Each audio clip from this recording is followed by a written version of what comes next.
the divine law that giving and receiving are the same. It's about that part in the Bible, as you sow, so shall you reap. Sow is like a sower of seeds. You reap exactly what you sow. It's like the law of karma. It's the law of what comes around, what goes around comes around. It's this, what you give is what you get. It's the divine law, that giving and receiving are the same. And in heaven, this is just the only law there is. You give what you are, and you simultaneously receive the fullness of what you give. So you are love, you extend love, and you of course receive love, even though we could say there's not like a sense of, it's not a separate thing, it's just all one motion, you could say, or one radiant expression and extension of love. And when we talk about manifesting in this world, it seems like there's sometimes a time lag, like you pray for something, and then if it seems to come, you go, my prayer was answered, or my thoughts were manifest. But sometimes there seems to be a time lag, and really that time delay is just an illusion. It's just another trick, because giving and receiving are the same. It's simultaneous. You don't have to wait to receive what you've given. Whereas in this world of time, sometimes you sow and you have to wait to reap. But that's not the way it is in heaven. It's that God gives everything away, and then we'll say Christ is an expression of God's love. Christ has the same ability that God has to give everything away, all this love. And then that's how you keep it in awareness, is by giving it. Because what you give, you receive. So that's how you keep it in awareness. That's what the expression of love is. It has to give because of what it is, and it has to receive because of what it is.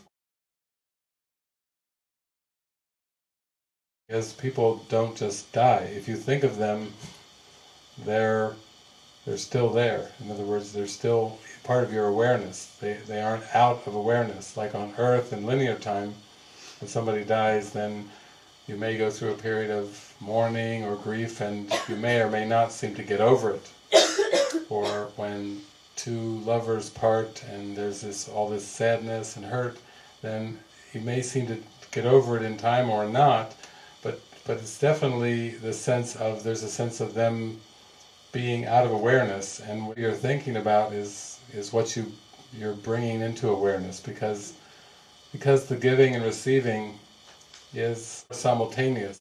If you have a sense of hurt or pain or grief or loss or anything in your mind that's not supremely happy, it's because you're holding it in your mind, and it may seem like it's an event that happened in the past, or it may be like a worry or a concern about something that may happen in the future, but it's just that you're holding an egoic thought in your mind and really trying to cover over the present moment, the holy instant, with that egoic thought.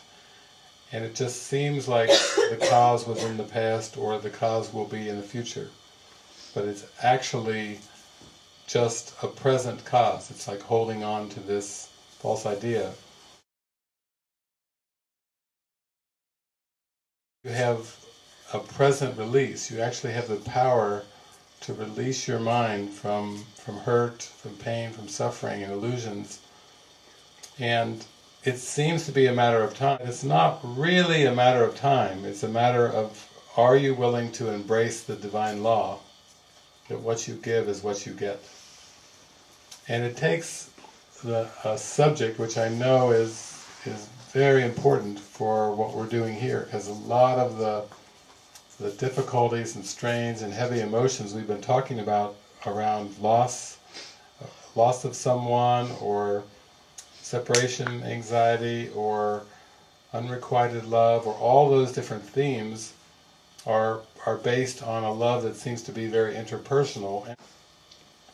What are the thoughts and the issues that are still revolving around in your mind that are unresolved, because that's what you would manifest. It would be right in your face to be released. It wouldn't be this time lag thing where it seems to be all splintered out over time.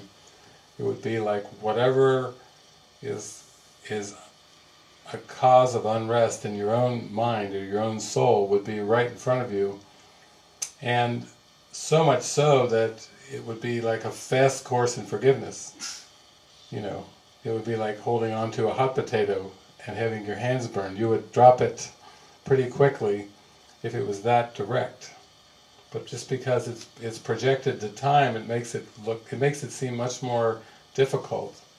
It makes it seem like a long and lengthy process, just because of this idea that cause and effect are apart, when the cause and effect are really together. And if you release the cause, the false cause in your mind, you also release all the effects, which would be pain, suffering, upset. You know, you release them both together, and that's what forgiveness really is.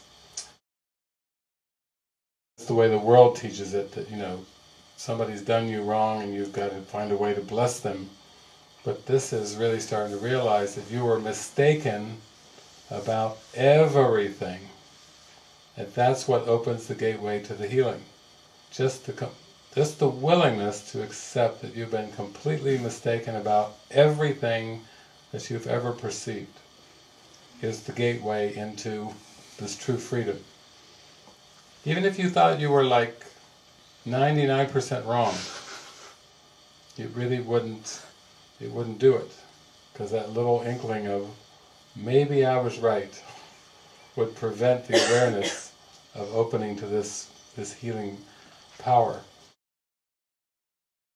And there is no sense of individuality in that. It's not like there are a bunch of individuals in heaven, it's just abstract oneness. And to the ego, that is death.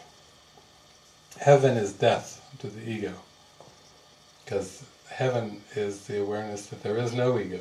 It feels to the ego like that would be total annihilation, but it's very beautiful where it will take you. So, you know, and if you do that, then you can experience, I think, in distance beyond measure. You know, you can start to really move towards the true meaning of love.